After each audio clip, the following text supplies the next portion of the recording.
Le Réseau national des missions emploi, acteur de l'emploi sur l'ensemble du territoire, présente Sud Radio, coup de main pour l'emploi. Bonjour à tous, aujourd'hui un focus sur un acteur indispensable de l'accompagnement des personnes en situation de handicap dans le cadre de l'emploi, le réseau GESAT. Nous accueillons Claire Nicoletti, responsable du pôle entreprise. Claire Nicoletti, bonjour. Bonjour. Alors, vous voulez nous parler aujourd'hui d'un résultat ô combien précieux, car en fait, alors tout d'abord, est-ce que vous pouvez rappeler ce qu'est un ESAT ? Tous les auditeurs ne savent peut-être pas. Cet acteur très très précieux dans l'accueil des personnes en situation de handicap dans le cadre de l'activité professionnelle. Bien sûr, les ESAT et les entreprises adaptées sont des structures au sein desquelles des personnes en situation de handicap exercent quotidiennement leur métier. Les ESAT, ce sont des établissements médico-sociaux qui ont pour vocation à contribuer au développement de l'autonomie des personnes et à les faire monter en compétences. Et les entreprises adaptées, c'est un peu différent. C'est une entreprise, somme toute, assez classique, mais qui adapte sa méthode de travail pour être compatible avec des personnes en situation de handicap et pour constituer en fait des passerelles entre le milieu qu'on appelle protégé et adapté et le milieu ordinaire. Alors, quels sont les résultats dont vous vouliez nous parler aujourd'hui, qui peuvent éclairer notamment, je pense, aux chefs d'entreprise qui seraient susceptibles d'entendre notre petite rubrique aujourd'hui ?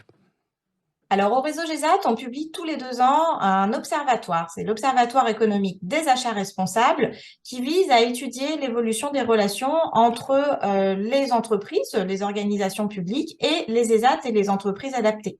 Donc, il y a 2400 prestataires ESAT et entreprises adaptées en France qui proposent tout un lot de prestations, un lot d'activités, donc qui permettent de faire monter en compétence des personnes en situation de handicap donc au sein de ces établissements. Ce sont des prestations que les entreprises peuvent acheter, mais les entreprises, elles peuvent aussi avoir recours directement au recrutement ou à des dispositifs un petit peu intermédiaires au recrutement pour intégrer des personnes en situation de handicap au sein de leurs effectifs. Alors, les personnes seront néanmoins toujours salariées par les ESAT. Il existe plusieurs possibilités.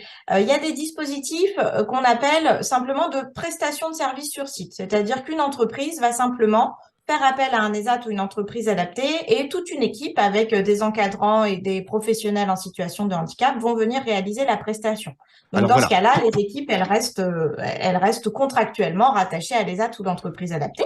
Donc, pour rappel, pour nos auditeurs, un ESAT, permet à des personnes en situation de handicap de travailler, de réaliser des menus, des prestations de jardinerie, de blanchisserie, par exemple. Ce qui veut donc dire qu'une entreprise n'ayant pas la possibilité de contracter, d'engager une personne en situation de handicap peut recourir à l'achat de ce service de blanchisserie ou de jardinerie. Mais aussi, donc, et c'est le résultat que vous nous présentez aujourd'hui, d'intégrer des personnes au sein de ses propres équipes. Absolument. Après, il existe des dispositifs qu'on appelle des périodes de mise en situation professionnelle, de la mise à disposition, du travail temporaire et même des stages qui permettent aux entreprises et aux organisations publiques d'accueillir un ou plusieurs collaborateurs d'ESAT ou d'entreprises adaptées au sein de leurs effectifs. Et dans ces cas-là, la personne est toujours sécurisée, rattachée contractuellement à son établissement, mais elle va être vraiment encadrée, managée au quotidien par l'entreprise. Donc, ça permet finalement de monter en compétences respectivement pour ensuite déboucher sur un recrutement. Eh bien, écoutez, c'est formidable. Mille merci de cette communication, Claire Nicoletti. Je vous souhaite une très, très belle journée. Merci, bonne journée à vous aussi. Merci beaucoup. Au revoir. Sud Radio, coup de main pour l'emploi. Vous a été présenté par le Réseau national des missions emploi, acteur de l'emploi sur l'ensemble du territoire.